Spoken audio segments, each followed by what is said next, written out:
Hello and welcome mga betch. It's me, your detective Martin Rules, and welcome back to my channel. And you know what time it is. It's Philippine True Crime Stories. Kumusta kayo lahat? I hope you guys, girls, and my non-binary friends are safe and healthy. Kung bago kayo sa aking channel, hello, my name is Martin, and tuwing Huwebes gumagawa ako ng video tungkol sa totoong krimen o misteryo na nangyari sa Pilipinas habang nagme-makeup. Kaya naman, kung interesado ka sa ganitong klaseng content, I highly suggest na mag-subscribe ka na sa aking channel kasi, hello, malapit na tayo mag 5K. Yes! Oh my God. Milestone ito. Maraming nabubulol ako. Maraming salamat sa mga nagsasubscribe at sa patuloy na nanonood at nagko-comment sa mga videos ko. Salamat lang. Also, kapag nag-subscribe ka na, huwag mong kalimutan na i-click yung bell button para ma-update kapag meron tayong bagong uploads. And lastly, if you have any question tungkol sa topic natin for today or sa mga makeup na i-apply ko, huwag kayong mahiya na magtanong sa comment section below. So last week, if you are paying attention, we talked about murders caught on camera. And today naman, we are going to talk about the assassination of Doña Aurora Quezon. By the way, shoutout pala kay Tracer0403 for recommending this case. Kayo rin, kung meron kayong nalalaman na true crime or mystery na nangyari sa Pilipinas, i-comment nyo lang yung below. Suggest lang kayo ng suggest. Yes. I believe some of you know her dahil nagkalat ang pangalan niya literal. May mga gusali, daan, lungsod, bulaklak, eskwelahan, at iba pang mga establishmento ang isinunod sa pangalan niya. Pero kung di niyo siya kilala, it's okay. I'm not judging. That's why I'm here. It's my job. So, you're welcome. You're welcome. Okay, babala. Ang mga susunod na imahe, istorya, at description ay maaaring makapagdulot ng takot. Huwag magpatuloy kung kinakailangan. Okay, before we go to the nitty-gritty side of the story, kilalanin muna natin si Aurora. Si Aurora, o mas kilala sa buong pangalan niya na Aurora Antonia Molina Aragon, ay ipinanganak noong February 19, 1888 sa mga Pilipino niyang magulang na sina Pedro Aragon at Sinaida Molina sa Baler, Tayabas Province, na ngayon ay Quezon Province. During the Philippine Revolution, yung tatay niya was imprisoned ng mga Espanyol dahil napagkamalan ito or napagsuspetsahan ito na kabilang or miyembro ng katipunan. Pagkatapos din ng revolusyon, nakita ito and was reunited sa asawa at mga anak niya. Pero may mga ibang accounts na ang sabi, he died in captivity. Habang nakakulong siya and or after his death, yung mag-anak niya had been kept with the Spanish garrison during the Siege of Baler. At sa sobrang hirap ng buhay, yung Aragon family nag-subsistence farming para lang makasurvive. Yung experience na yon yung humubog kay Aurora to treat everybody equally no matter their status in life. And during her youth, she was tutored by her aunt, si Maria Dolores Molina, na sister ng mom niya. And kung hindi nyo nalalaman, nanay iyon ng first cousin niya and future husband na si Manuel Luis Quezon. At a side note lang, I don't know what to say or react. Kaya kayo na lang, yes, binabato ko sa inyo yung problema. Charot. Pero yun nga, hindi ko alam kung ano yung take nyo with incest. Kasi ang alam ko, yung inbreeding can cause genetic abnormality na maaaring magkaroon ng physical or psychological disorder yung anak nila or di naman yung anak ng anak nila. So ayun, let me know. I'm curious kung ano yung take nyo dyan. Kasi hindi rin ako sure kung in ba ito nung unang panahon. Oo, at mga magpapamilya na lang yung alam mo yun, nag-aasawahan, I'm not sure. So, let me know sa comment section below. Mag-usap tayo dyan. Anyway, hindi nagtagal, kinupkup din siya ng Aunt Dolores niya and Uncle Lucio, and she lived under the same roof with her future husband. Pero nung namatay naman yung parents ni Manuel, siya naman yung nakitira sa pamilya Aragon whenever he was in Baler. And later, Aragon family moved to Lucena kung saan si Manuel was serving as provincial fiscal of Tayabas. Noong 1911, lumuwas si Aurora sa Manila para mag-aral sa Philippine Normal College dahil gusto niyang maging teacher. Pero sadly, after 2 years, huminto siya due to her poor health. In December 1918, si Aurora and Manuel were married sa Hong Kong and eventually nagkaroon sila ng 4 na anak.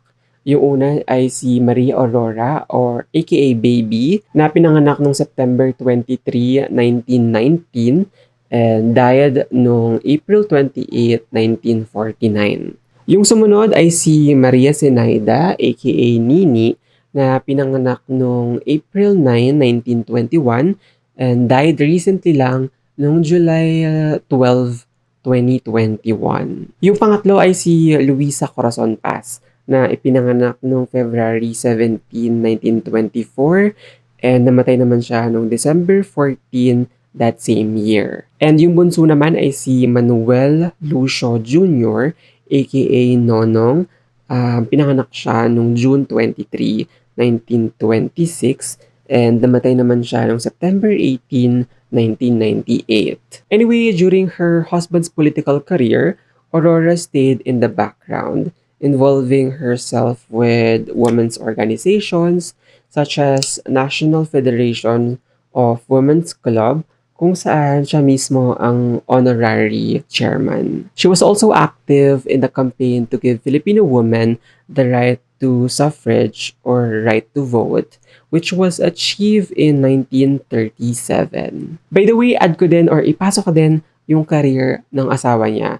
So, si Manuel L. Quezon ay majority leader ng First Philippine Assembly from 1905 to 1907. Naging resident commissioner naman siya in the US House of Representatives noong 1909 to 1916. And then he was also the first president of the Philippine Senate ng 1916 to 1935. So, matagal siyang naging Senate President. Finally, the highest position in the government, naging presidente siya ng Pilipinas from 1935 to 1944. Noong December 1941, kung saan si Manuel was inaugurated to a second term as a president at pinasumpa ni Chief Justice Jose Abad, si Manuel, or tawagin na lang natin siyang MLQ, since yun naman din yung kanyang initial, was accompanied by Aurora sa korehedor nung nangyari yung ceremony na iyon. Pero after ma-re-elect ni MLQ sa pagka-presidente,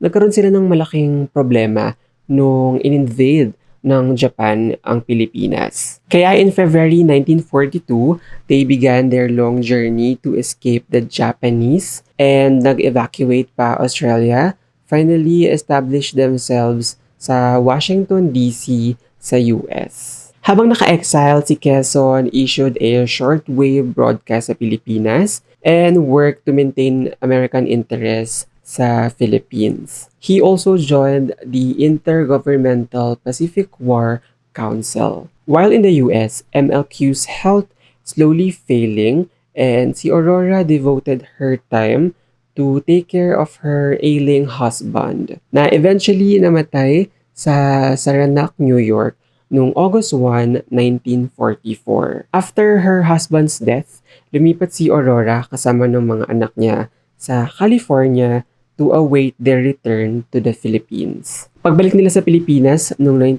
1945, she was offered a slot sa Liberal Party slate para sa April 1946 senatorial election, pero she declined. Binigyan din siya ng monthly pension of 1,000 by the Philippine Congress, pero she returned the check explaining, and I quote, "I feel that on account of countless war widows and orphans, I should have waived collection of pension. I cannot in good conscience receive government assistance when so many of my less fortunate sisters and their children are not yet taken care of." End quote. Although si Aurora was recognized as second First Lady of the Philippines, She was actually the first spouse of a president to be addressed as such. Yung Time magazine described her as dignified and portly. She was an active first lady involving herself sa Girl Scout of the Philippines. Pati na rin sa Asociación de Damas Filipinas na isang orphanage sa Manila at isa siyang honorary president ng isa pang orphanage na tinatawag na White Cross sa may San Juan. And nung na-establish naman yung Philippine National Red Cross as a dependent Red Cross organization noong 1947, siya yung kauna-unahang chairman. She even organized a fundraising to rebuild Antipolo Church after nito ma-destroyed nung Japanese occupation towards the end of Second World War noong 1945. And the Quezons were the first presidential couple to stay in Malacanang Palace. Pero itong si Aurora spent a little time as possible there. She preferred to stay in a nipa house sa may Malacanang Park or sa may farm nila sa Caledan, Arayat, Pampanga. Yung iba pa niyang recognition or should I say achievements ay nakatanggap siya ng doctorates sa University of Santo Tomas at saka sa may University of Michigan sa may Ann Arbor. Nakatanggap din siya ng Ozanam Award sa Ateneo de Manila University at saka Pro Ecclesia et Pontifice Cross from Pope Pius XII. And then, eto na. It was April 28, 1949, kung saan si Doña Aurora together with her daughter, Maria Aurora, aka Baby, attended an early mass and received a Holy Communion. Pagkatapos, they prepare to go to Baler, their hometown, and ang sinadya nila doon ay para umattend ng traditional town fiesta and to inaugurate Quezon Memorial Hospital. So ayun nga, kasama niya yung kanyang anak na si Maria Aurora, aka Baby, yung son-in-law niya na si Philip Buen Camino III, na asawa naman ni Maria Sinhaida, aka Nini, and 9 other people. Umalis sila sa bahay nila sa Gilmore Avenue, Quezon City as early as 5:30 in the morning. And it was a big entourage dahil all in all, 38 persons yung kasama sa motorcade. So binubuo ng 10 sasakyan at saka 2 jeep, sakay ang Philippine Constabulary officers at saka soldiers on security detail. They are also joined by Quezon City Mayor Ponciano Bernardo and Major General Rafael Halandoni ng Armed Forces of the Philippines. Actually, bago ito, binalaan na si Doña Aurora na merong malaking pwersa or malakas na pwersa ng hooks or hook balahap sa kanayunan. Pero binaliwala lang ito ni Doña Aurora.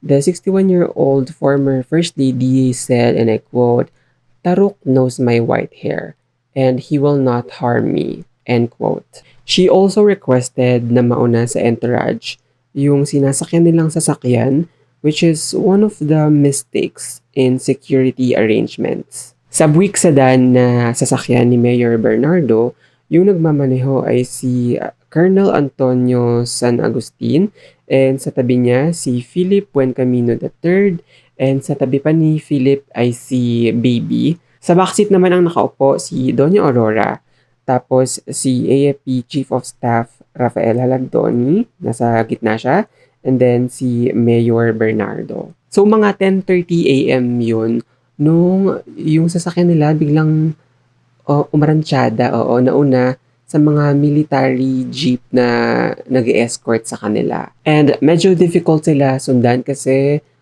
sigsag yung daan, tsaka nasa Baler Bongabon na daan sila. And yung lugar na yon ay inaugurate ni Doña Aurora ilang years prior ito mangyari. So sa lugar na yon, mapuno talaga siya since tabi ng bundok yung daan. And sobrang ideal for ambushes, ganyan. And suddenly, bigla na lang tumigil yung sasakyan na sinasakyan nila dahil hinarang ng large group of heavily armed men yung daan. Nasense ni Mayor Bernardo yung danger, kaya naman bumaba siya ng sasakyan and he raised his hands na parang akmang sumusurrender.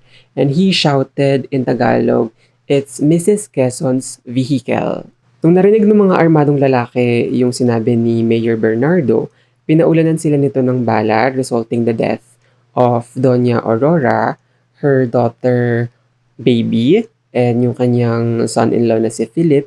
Kasama na rin si Mayor Bernardo and yung iba pang nakasakay dun sa nauunang sasakyan except kay General Rafael Halandoni. Ang sabi ni General Halandoni, he went for his rifle nung nakita niya daw yung mga hawks.